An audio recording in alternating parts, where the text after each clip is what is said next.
Le Christ est ressuscité, ça y est. Ça y est, c'est enfin le point de départ de toute notre vie chrétienne qu'on fête aujourd'hui, le socle de notre espérance. Comme saint Paul dit en 1 Corinthiens 15, il dit « Si le Christ n'est pas ressuscité, vide alors est notre message, vide aussi votre foi. » Et le Christ est ressuscité et notre message n'est pas vide. C'est le centre de gravité de toute notre vie qu'on fête aujourd'hui, le centre de gravité de chacune de nos vies. Tout tourne autour de ça. Mais c'est une année étrange dans la manière dont on le fête, des circonstances non habituelles. Fêter Pâques confiné. La planète est confinée, du jamais vu. Du jamais vu et en même temps pas si sûr.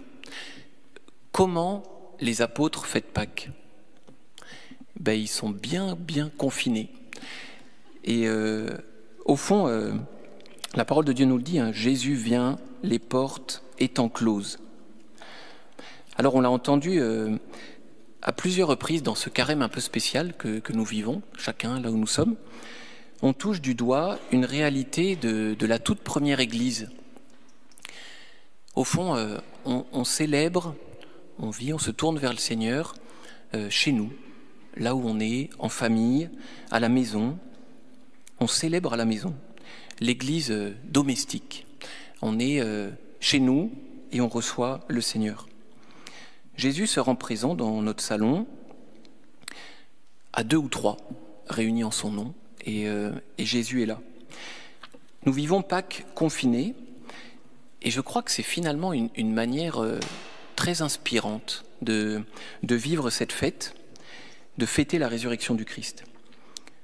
Parce que Jésus a l'habitude de venir quand tout est verrouillé. Il a l'habitude de venir montrer ses mains quand on est enfermé chez soi. Jésus a l'habitude, c'est comme ça qu'il a commencé et c'est comme ça qu'il fait. Il s'invite quand tout est fermé. Je pense peut-être qu'il a dû signer sa déclaration dérogatoire de sortie de tombeau pour venir et passer d'une maison à l'autre. Et il va passer de maison en maison ce soir, il va visiter nos lieux d'enfermement. Aujourd'hui, c'est chez toi que je veux célébrer ma Pâques, nous dit le Seigneur. C'est toi que je veux faire passer à la vie avec moi. Cette étape de la résurrection du Christ, elle marque un avant et un après. Quand il y a une naissance dans la vie d'un couple, il y a un avant et un après. Quand il y a une sortie de tombeau, il y a un avant et un après. Il y a un avant et un après pour les apôtres. C'est le propre d'une Pâque, d'un passage. On ne peut plus faire comme avant. On ne revient pas en arrière. Avec le blé, on fait du pain, mais avec le pain, on ne fait pas du blé. Il y a un passage et l'offrande du Christ, elle est sans retour.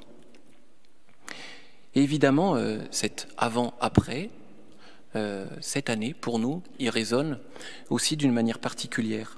Il va y avoir un avant et un après confinement.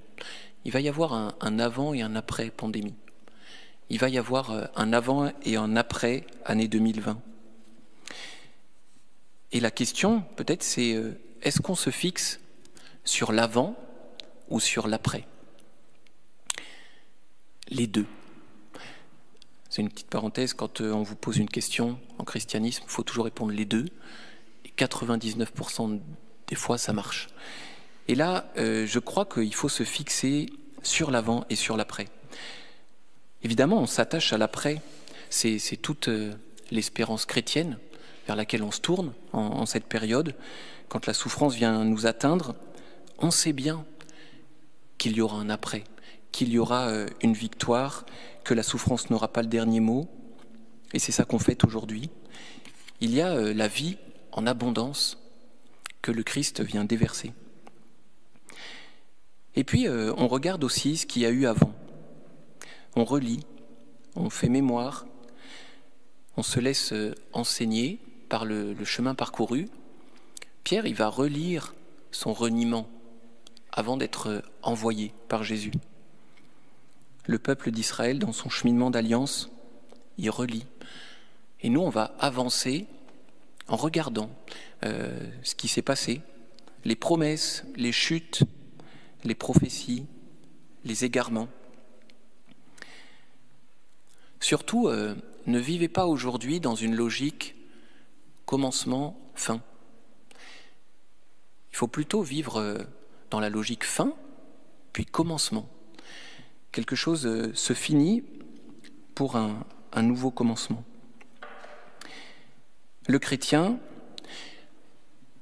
il a le nez, pour ceux qui ont encore de l'odorat, hashtag Covid-19, les chrétiens, ils ont le nez tendu, tourné vers ce qui va venir, vers le commencement, vers la résurrection, vers la vie.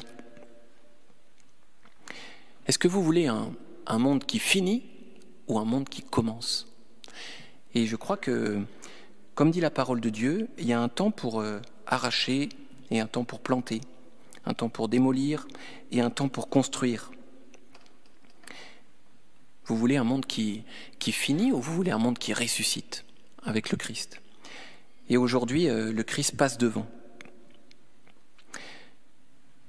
Ici, à Hautecombe, les jeunes de HDS qui vivent cette année à la suite du Christ, vont dans quelques semaines passer en mode confinement niveau 2. C'est la retraite des 30 jours. Là, ils ont été bien entraînés.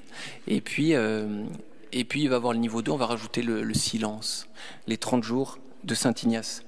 Et la question principale avec laquelle ils partent dans cette retraite, c'est vraiment celle-là. C'est quelle vie je construis après?